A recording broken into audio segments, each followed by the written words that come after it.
sa abroad, and then once na naibalik na po niya sa amin yon, makakapag-start na po tayo ng process ng bangko. And then usually, sa experience naman natin, mga within 30 days lang, may approval na po yun.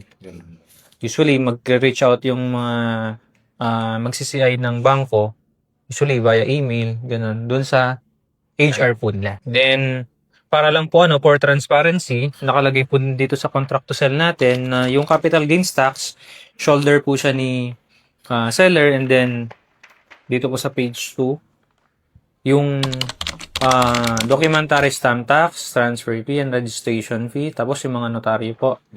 Usually, pagka i-execute natin yung deed of absolute sale, doon pa lang naman natin babayaran yun eh. And then, since i-mortgage nyo po sa bangko, meron kasi tayong tinatawag po na number 1, yung 5,000 na appraisal fee. Para po ma-start yung, pag napasa na natin yung mga yung mga income documents